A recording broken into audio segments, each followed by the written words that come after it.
Disney's Scary Storybook Collection. Monsters, Inc. The Spooky Slumber Party. It was a quiet morning at Monsters, Inc.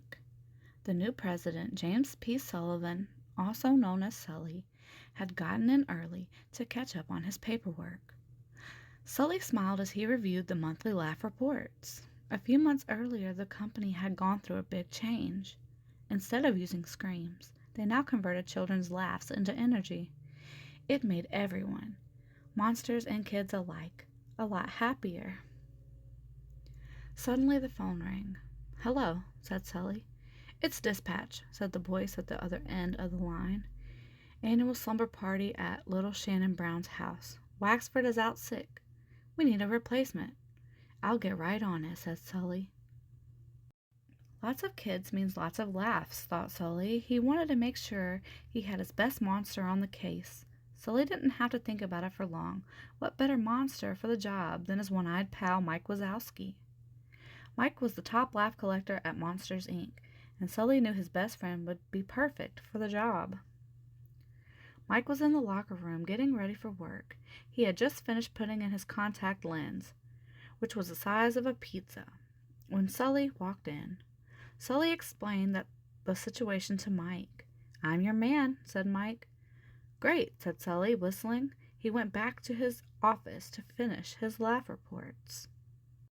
"A piece of cake," Mike said as the door slid into his station. "One joke, and I'll collect enough energy for the year." Then Mike burst through the closet door, but oddly enough, the room was empty. Hello?" said Mike. He looked around the room, but there was no slumber party in sight. Mike peeked under the bed, but there was nothing there, either. I wonder where everyone is," he thought. "Maybe I should just head back." Just as Mike started walking back toward the closet, he heard the faint sound of laughter. "All right now, we're in business," Mike said out loud. "Kids, prepare to laugh." But just then the thunder cracked across the sky, and lightning flashed through the room. Mike jumped. If there was one thing Mike didn't like, it was the thunderstorm. "I'm okay. I'm fine," Mike shouted. Then he ran to the closet door to return to the factory. But there was no way out. Mike kept trying the door, but it wasn't leading back to Monsters, Inc. It just opened into the closet. Mike soon realized that lightning must have struck the door, causing it to malfunction. "Don't panic. Don't panic." Mike repeated, his voice shaking. He knew he had to find the slumber party and another closet door. Fast. Mike took a deep breath, rubbed his eye, and headed out of the room and into the dark hallway. He was sure he heard laughter coming from somewhere. Now all he had to do was find it. As he started walking, the floor creaked beneath him. Halfway down the dark hallway, Mike stopped and looked around. There were paintings on the wall that looked very creepy and gave him goosebumps. He was pretty sure the people in the paintings were staring right at him. "I gotta get out of here," Mike muttered to himself as he continued down the hallway. But he suddenly stopped in his tracks. Mike couldn't believe his eye. At the end of the hall there was a large furry creature with fangs. It was panting heavily. As Mike walked toward the creature, it lunged at him, knocking him down. Within seconds, it began to lick Mike. "Ah!" he shouted. "Dog breath!" Mike hated dogs. He pushed the dog away and ran into a nearby room. He slammed the door shut. Meanwhile, back at Monsters, Inc., Sully was working down on the laugh floor when the floor manager came running over. He reported that Mike still hadn't returned from the slumber party. When Sully went to check on the door, he discovered it had malfunctioned. "Uh-oh," said Sully. "I gotta help my little buddy." So Sully brought in a maintenance crew to fix the door. Together, the monsters pulled levers and pushed buttons. They even read from the Emergency Monsters, Inc. manuals. Sully and the monsters worked long and hard to figure out how to get the door to work again so Mike could come back.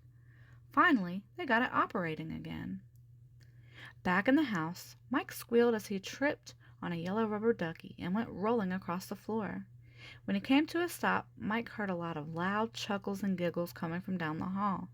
Mike did not like this assignment, or this house, but he was determined to find the party, so he lifted himself off the floor and he followed the laughter. But when he found the right door and opened it, there seemed to be nobody there. Slowly, Mike entered the dark, quiet room. All of a sudden, a light went on. Mike jumped. He was surrounded by Shannon Brown and all of her friends. Ah! Mike let out the biggest scream in the history of screams. The girls roared with laughter at the little green monster.